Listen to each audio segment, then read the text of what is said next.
our stats, with everything that we deliver to y'all. So, finishing up some last minute notes, but nonetheless, it's that time. We are here. It's your boy D. It's your boy Ball. In the building. Yes, sir. SportsRap Heat 100. And we got a whole lot of stuff to get to today. We got some sports, of course. And we got some real interesting and intriguing political, sports and politics, political issues that we are going to discuss today.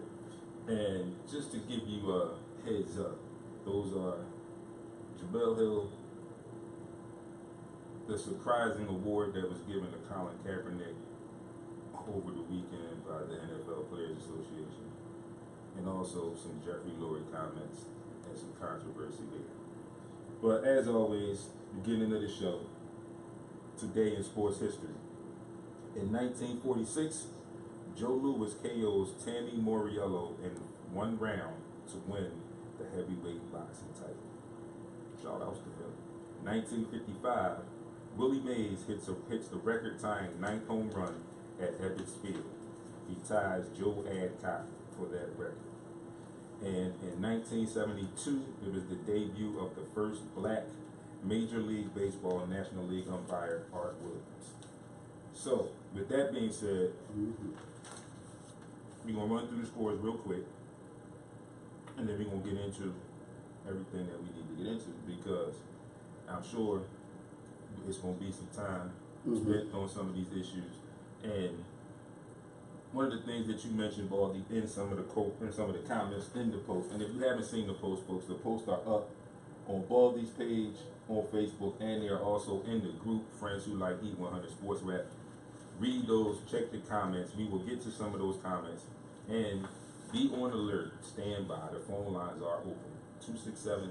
267-368-5328 is the number to get a hold of us. Give us your opinions. Give us what you think, what you feel is going on with these comments, and why these things have been said or are being said, and why some people are backing some of these comments.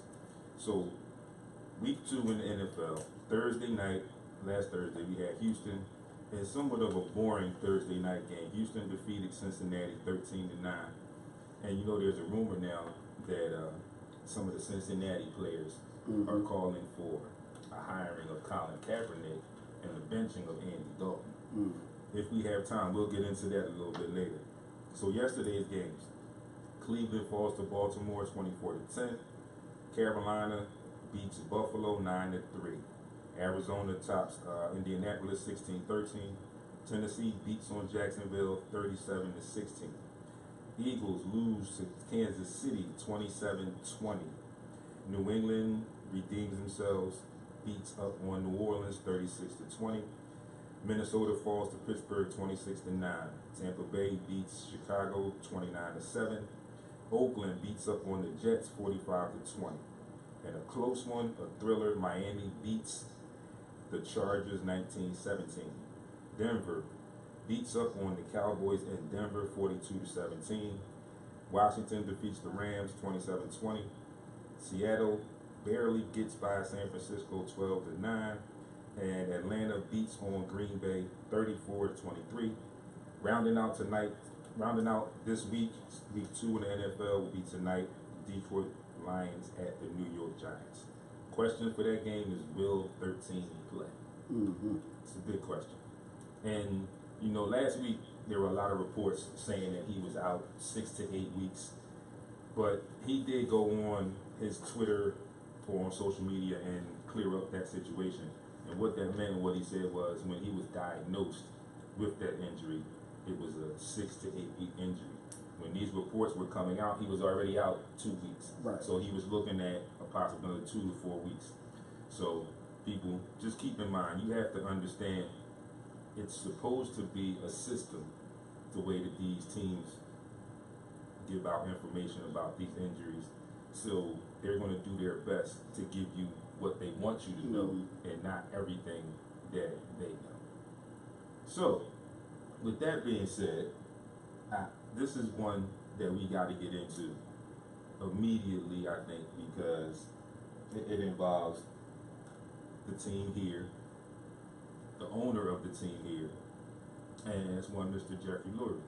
So, Baldy, you were the first one that posted that I saw. So, I'm going to let you intro that and bring us up to speed before we get into our good conversation about this. Okay, so for most of you that are listening, you may or may not have heard about the whole Jeffrey Lurie fiasco. And many people have read with what other people have been saying, but I mean, there are transcripts. There are transcripts that were put out. Let me see if I have it written down here. But there were transcripts that were put out on what Jeffrey Lurie had said pertaining to Colin Kaepernick. He actually was being interviewed, and when he was being interviewed, he was being asked about hiring Colin Kaepernick. Would he hire him? And it just was a whole thing. So the thing about what he was saying that bothered my psyche.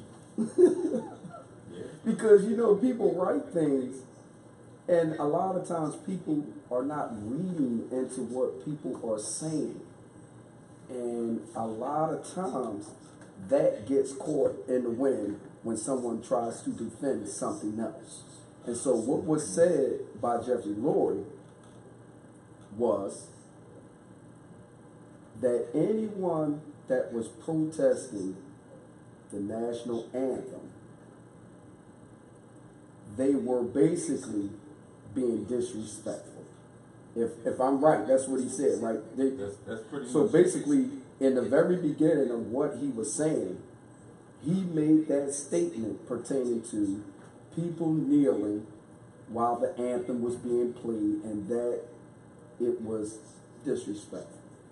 Yeah.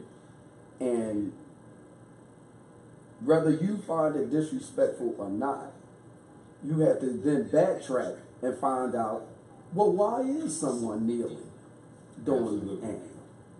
And what Jeffrey Lurie did say in terms of, you know, racial injustice was that if this is all a person is going to do, is just kneel, then it's just a waste of movement.